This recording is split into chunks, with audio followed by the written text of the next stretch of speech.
हिमालय की गोद में बसा एक छोटा सा देश है भूटान। जी हाँ, दुनिया का सबसे खुशहाल देश, जहाँ लोग धन के पीछे नहीं भागते, जहाँ विकास का पैमाना धन नहीं बल्कि लोगों की खुशी हो।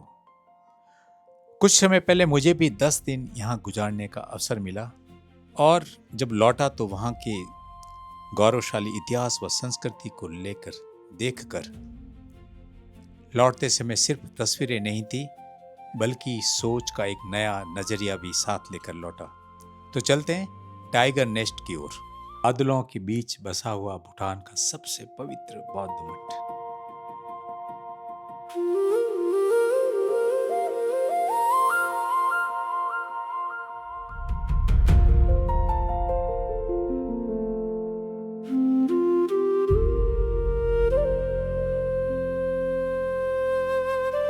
भूटान की यात्रा की बात हो और टाइगर नेस्ट का नाम ना आए, ऐसा शायद ही कभी हो सकता है। ऊंचे पहाड़ों की चट्टानों से चिपका हुआ, बादलों के बीच झूलता हुआ और दूर से किसी सपने जैसा दिखाई देने वाला यह मठ भूटान की सबसे प्रसिद्ध पहचान बन चुका है। यहाँ के लोग इसे पारो ताकसंग के नाम से पुकारते हैं, लेकिन पूरी दुनिया इसे टाइगर नेस्ट मोनेस्ट्री के नाम से जानती है। जब मैं पहली बार इसे देखने गया तो दूर पहाड़ों की खड़ी चट्टान पर बना ये मठ देखकर विश्वास करना मुश्किल था कि आखिर इंसान ने इतनी कठिन जगह पर ऐसा अद्भुत निर्माण कैसे किया होगा, कैसे संभव हुआ होगा। यह देखकर सिर्फ ताज्जुब ही किया जा सकता है। पारो के जिस होटल में हम सभी साथी रुके हुए थे, हमारी यात्रा वहां से शुरू होती सुबह एक बस के जरिए बिल्कुल सुनहरी वादियों में टाइगर नेस्ट की उस ऊंची पहाड़ी को देखने के लिए।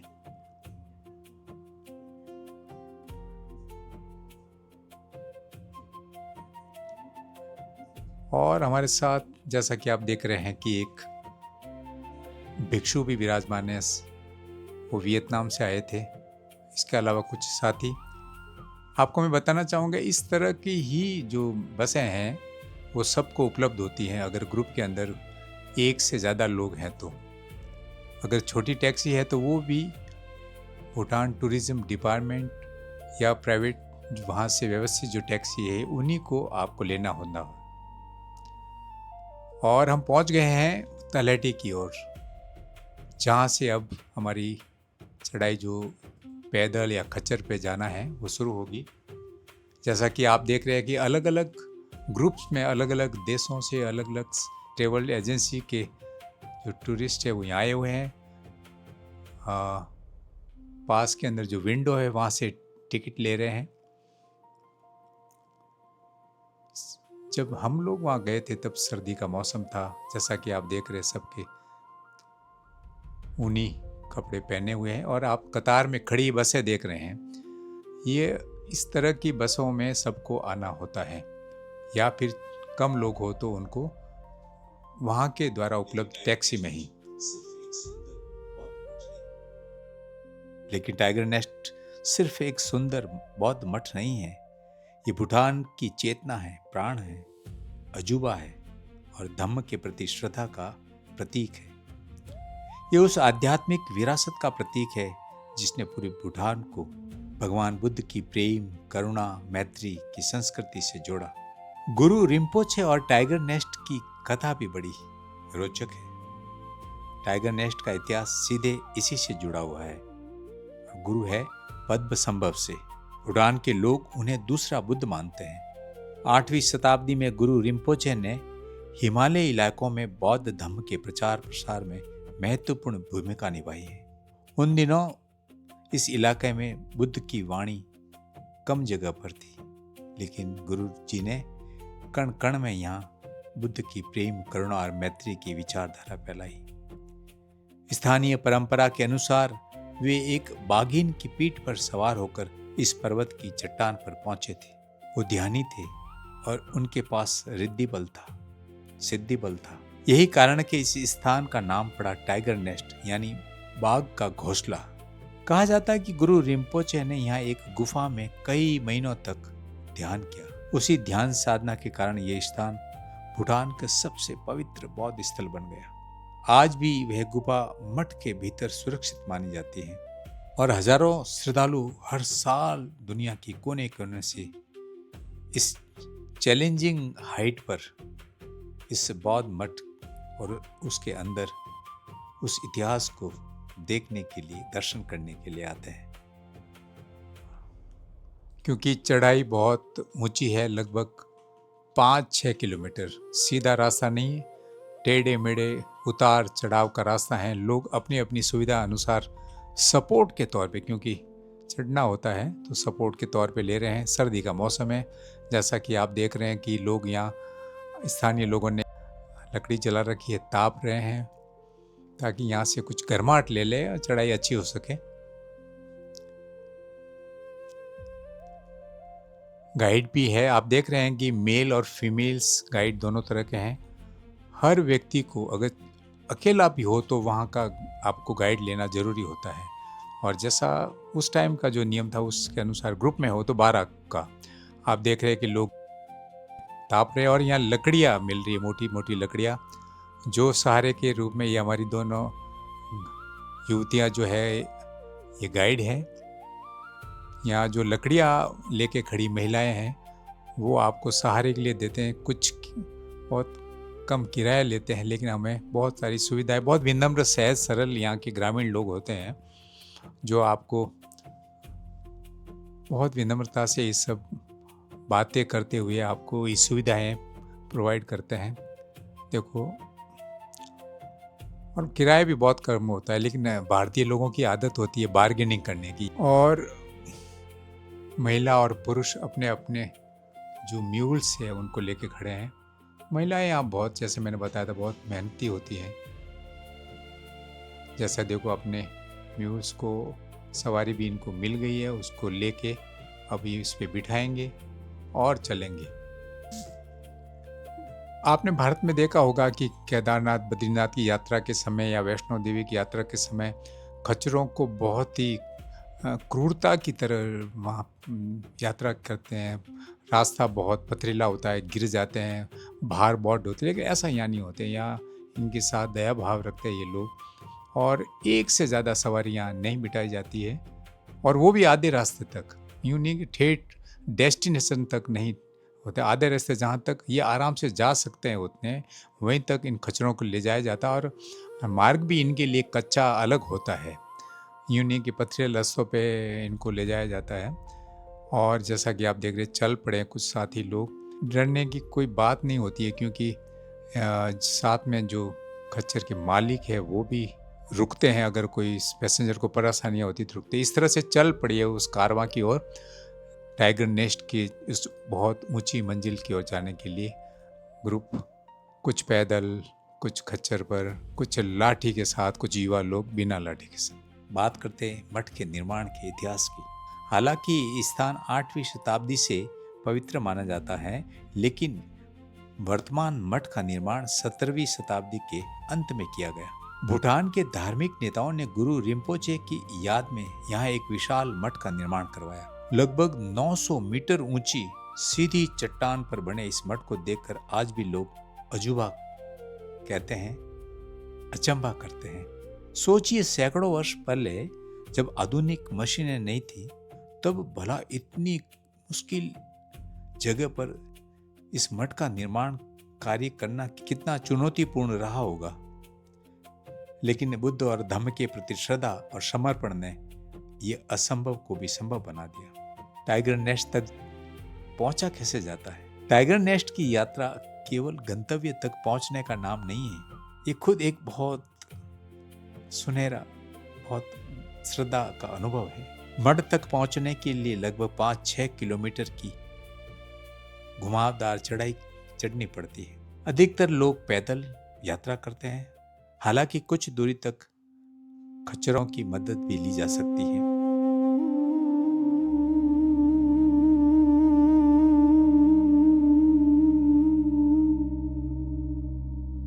तुम्हें ही किच्छ मात रूपम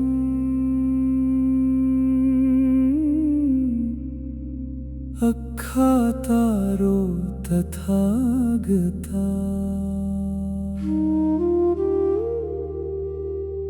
पटिपन्नापमोक्षन्ति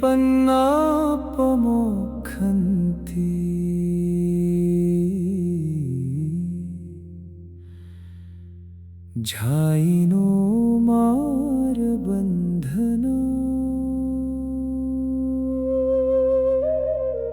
और हमारी यात्रा टाइगर नेस्ट की उस ऊंचाइयों तक पहुंचने की है। कुछ साथी खच्चर पे हैं। खच्चर की ऑनर लेडी है, वो भी साथ चल रही है। आप अंदाज लगाइए कि इतनी ऊंचाई तक चढ़ने, और ये खच्चर आधी ऊंचाई तक ही इनको ले जाया जाता है।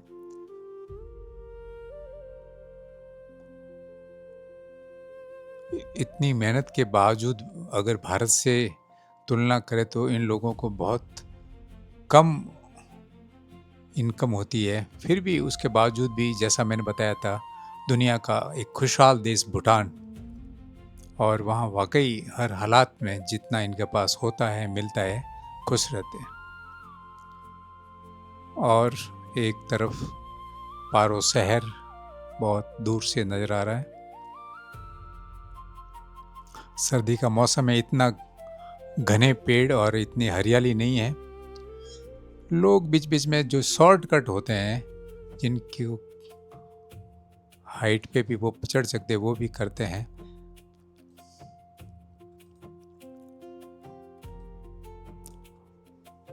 खास बात यह कि अलग अलग देशों के लोग होते हैं यहाँ पे, है ना। जितने इंडियंस कम होते हैं, विदेशी ज्यादा होते हैं।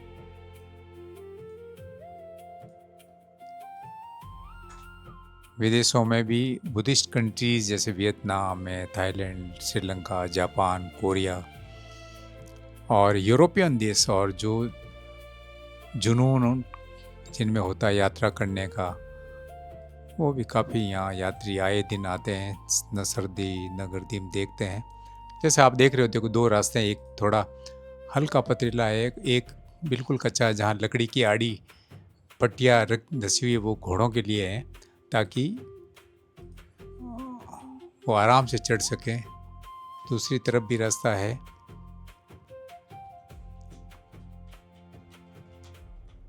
तो जिसको जहाँ उचित लगता है यात्रियों को, वो चलते हैं। घोड़े का चलने वाला जो मार्ग है वो कच्चा, और वो लकड़ी की आड़ी लकड़ी लगी होती है, उसको सारा लगे ताकि घोड़े को स्लिप नहीं हो सके। साइड में देखोगे जो नालियाँ बनी हुई है, उसमें बारिश के दिनों में पानी बह सके।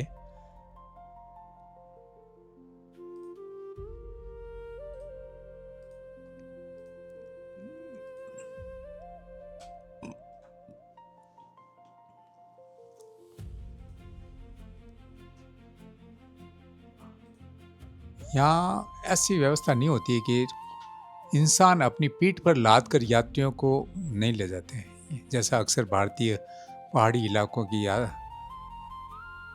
यात्राओं में देखा, धार्मिक स्थलों में, जहाँ पे ये बीच बीच में ऐसे पड़ाव स्थल आराम करने के लिए होते हैं, जैसा कि बुद्धिस्ट कंट्रीज में होते हैं। घुमाने के लिए ऐसे चक्र होते हैं, लोग इनको घुमाते हैं। कुछ इन पे स्थानीय भाषा में बुद्ध की शिक्षाओं और जीवन से जुड़े हुए बातें लिखी होती है। घुमाते हैं, मन को शांत करते हैं, और फिर अपने टाइगर नेस्ट की यात्रा की ओर चल पड़ते हैं। आप जैसा दुख रहे बादलों के बीच में मानो छुपा हुआ सा एक जगह है, वही टाइगर नेस्ट जहाँ हमें पहुँचना है। यूँ नज़दीक दिखता है लेकिन है नहीं, बहुत दूर है। बीच में बहुत टेढ़े मेढ़े उतार चढ़ाव के रास्ते हैं।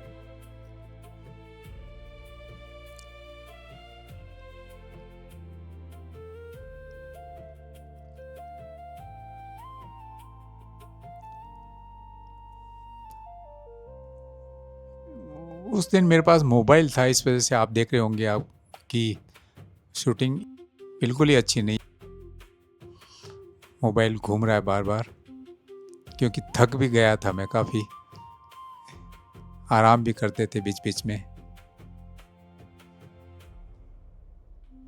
लेकिन जब धम्म के प्रति श्रद्धा होती है तो दूरी कम पड़ जाती है। समय का पैमाना इतना मायने नहीं रखता है, दूरियों का इतनी मायने नहीं रखती है।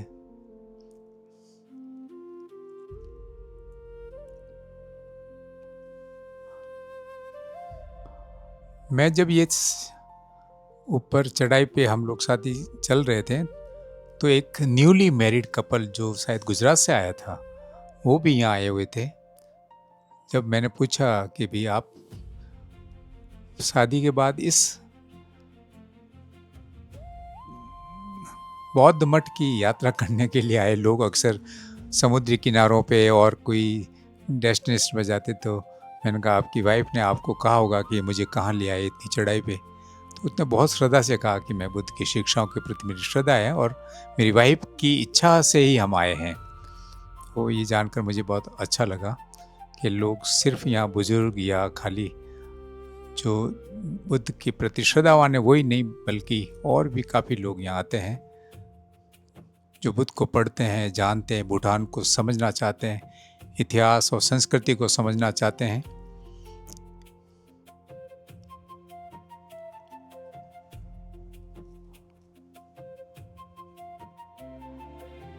बीच बीच में जब आप देख रहे होंगे विदेशी टूरिस्ट यहाँ नज़र आते हैं, तो अनजान टूरिस्ट भी सामने से आते हुए आसपास में बैठे हुए बहुत मुस्कुरा के विनम्रता से व्यवहार करते हैं। अहंकार इन लोगों में मैंने बहुत कम देखा, स्थानीय भूटानी लोगों में और यहाँ आने वाले श्रद्धालु विदेशियों में भी।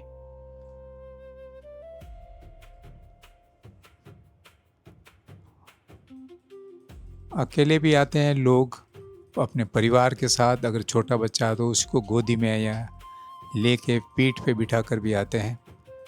और जैसा कि आप देख रहे हैं कि टाइगर नेस्ट की उस ऊंचाई पे पहुंचना है हमें। फिलहाल हम यहाँ आराम कर रहे हैं, बैठे हैं, और इधर बहुत नीची स्तर पर बचा हुआ है कस्बा। एक बात मैंने ये भी बताई थी कि पारो यहाँ का जो शहर है जिसमें ये इस पहाड़ पे ये बसा हुआ है टाइगर नेस्ट, दुनिया का एकमात्र बड़ा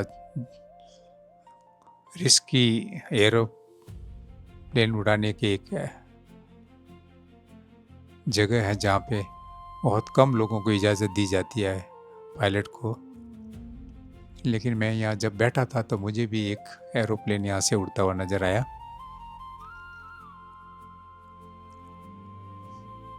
मैंने देखा कि बहुत अधिक उम्र के भी जिसको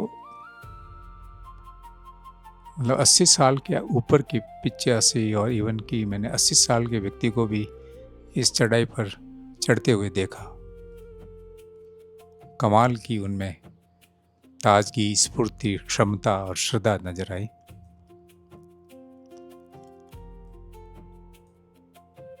काफ़ी चढ़ाई चढ़ चुके होते तो एक कैफ़े आता जहाँ पे लोग आराम करते। देखो आप, लद्दाख के, तिब्बत के भिक्षु भी एक ग्रुप के अंदर हैं। वो भी भिक्षुओं को मैंने देखा कि हम लोग तो कहीं कहीं आराम करते थे बीच में जगह पे, ये बिल्कुल एक ही गति से, बिना थके, बिना कोई चेहरे पे कोई थकान के चिन्ह संकेत लिए आराम से ऐसे चल रहे जैसे कोई समतल जगह पे चल रहे हैं।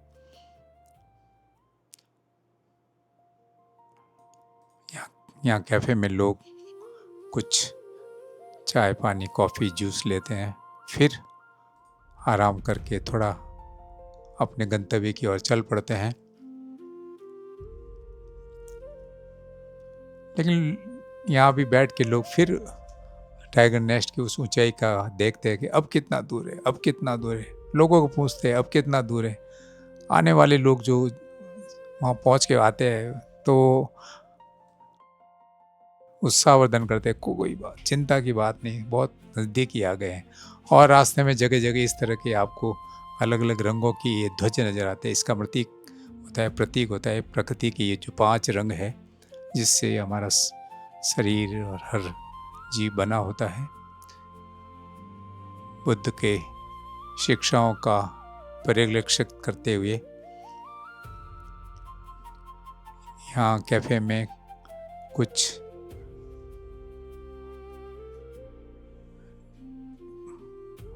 नाश्ता पानी लेते हुए फिर चढ़ाई पर चल दिए है।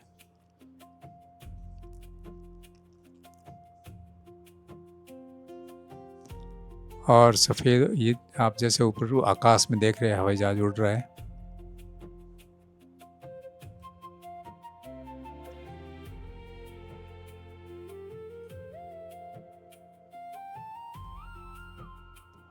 पानी रिसाव होता रहता है चट्टानों में से, तो लोग यहाँ ऐसे नल लगा देते पाइप का, ताकि रास्ते गीले नहीं होवे, क्रॉस करते हुए रास्ते गीले नहीं होवे और यात्रियों को परेशानी नहीं होवे।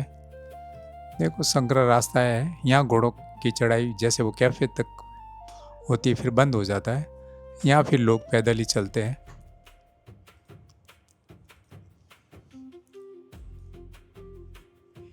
बीच बीच में ऐसे सर्दियों में तो बहुत ही ज़्यादा, शायद यहाँ कई जगह तो मनाही होती होगी कि अगर रास्ते टूट जाते तो फिर मनाही होती होगी, लेकिन अभी सर्दियों का मौसम है तो पानी का रिसाव होता है। लोग साफ ताज़े पानी को पीते भी हैं, यहाँ जो बहते हुए पानी को।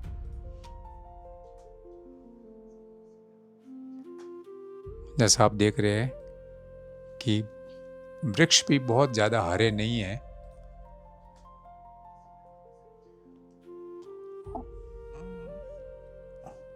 और ठेठ टाइगर नेस्ट मठ गुरु रिम्पोचे का जो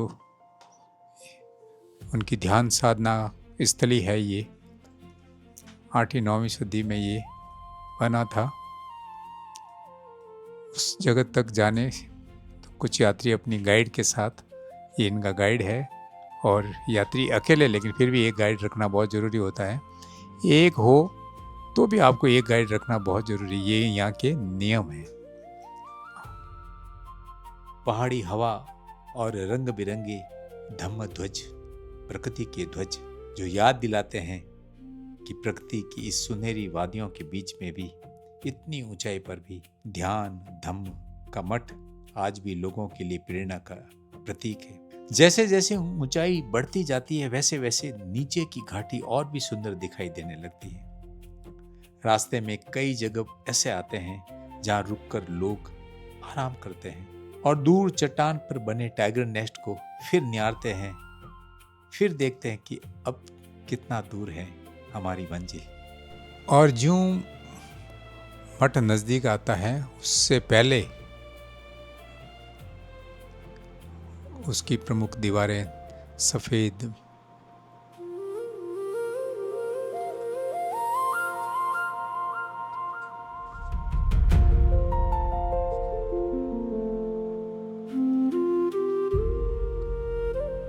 आकाश में झूलता प्राचीन बौद्ध मठ, इतनी ऊंचाइयों पर मानो चट्टान से चिपका हुआ, कैसे बनाया होगा उस ज़माने में जब कोई साधन नहीं थे। आज भी इस ऊंचाई तक सिर्फ इंसान पैदल आ सकता है, कोई रोप वे भी नहीं है।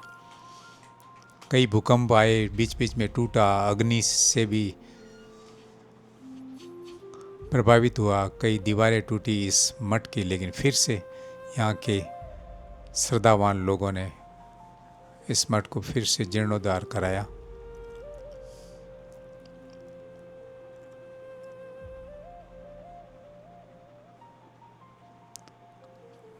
कुछ जाते हुए, कुछ आते हुए, कुछ बीच में जगह जगह कुछ पड़ाव हैं जहाँ आराम करते हुए, और फिर ऊंचाई पर चढ़कर पारो शहर को देखते हुए। और जब ऊंचाई तक पहुंच जाते हैं, फिर वापस आते हैं तो हाथ जोड़कर उस जगह को नमन करते हैं, फिर आएंगे।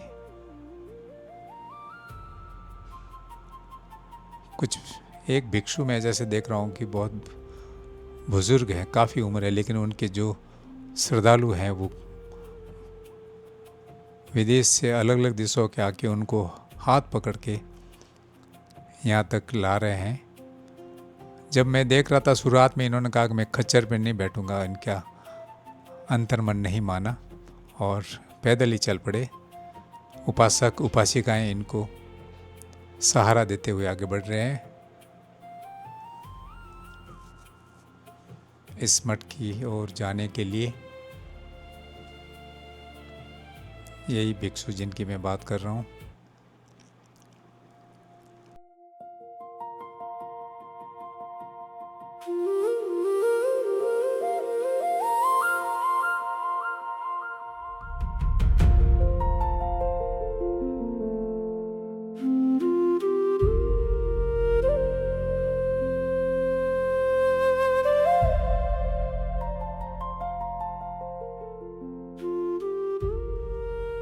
पंत जी को लेके आ रहे हैं।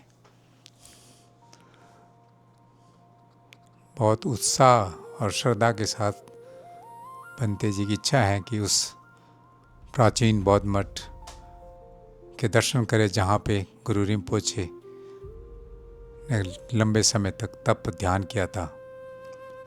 एक बागिन पे सवार होके यहाँ आए थे।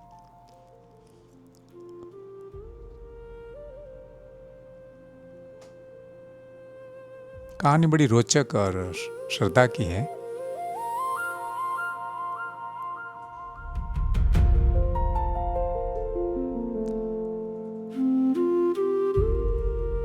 और आसपास में भी अलग अलग ऊंचाइयों में छोटे छोटे यहाँ मठ बने। हालांकि सर्दी का समय है, लेकिन फिर भी ऊंचाई से पानी का झरना बह रहा है। आप अंदाज़ा लगाइए कि जब बारिश का मौसम के अंदर कितना हरा भरा घना और झरने तेज़ी से बहते होंगे। शायद यात्रियों को कुछ मार्गों पे यहाँ आने से मनाही भी करते होंगे।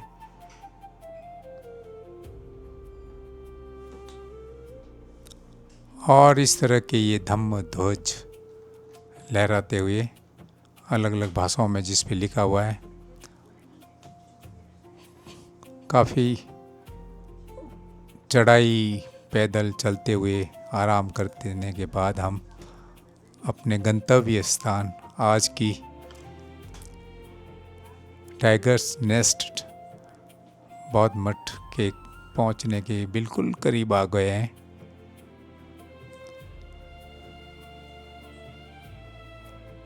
जो लाठी हमने वहाँ से ली थी यहाँ की स्थानीय महिला के पास से, वो लाठी आज हमारा सहारा बनी।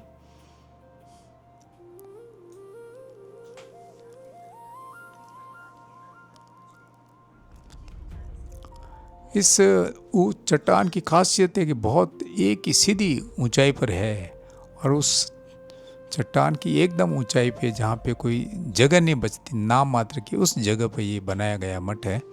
और नीचे गहरी खाई है। आकाश में हवाई जहाज उड़ता हुआ पारो एयरपोर्ट से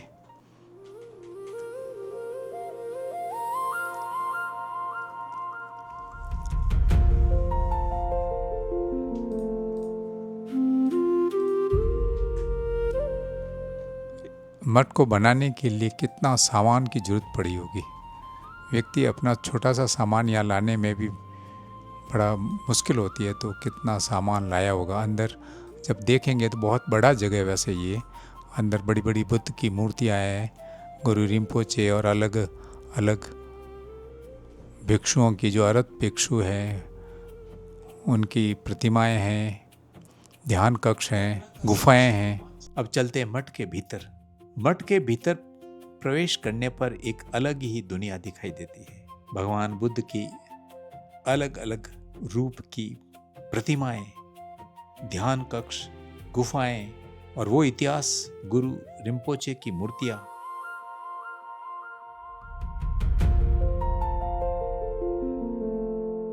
रंगीन भित्ति चित्र और मक्खन के दीपकों की शांत रोशनी। दीवारों पर बने चित्र भूटान की धार्मिक परंपराओं को दर्शाते हैं। यहाँ केवल कला नहीं है, यहाँ केवल मूर्तियां नहीं है, यहाँ इतिहास भी है, यहाँ धम्म के प्रति श्रद्धा भी है और यह सदियों की साधना की ऊर्जा भी महसूस होती है। जब मठ पर पहुंचकर नीचे बहुत गहराई के और आसपास की पहाड़ियों की प्राकृतिक सौंदर्य को देखते हैं, इस रमणीय स्थान को देखते हैं, इस धार्मिक श्रद्धा के स्थान को देखते हैं, तो एक अलग ही अनुभव होता है। टाइगर नेस्ट का एक और आकर्षण है इसकी प्राकृतिक सुंदरता।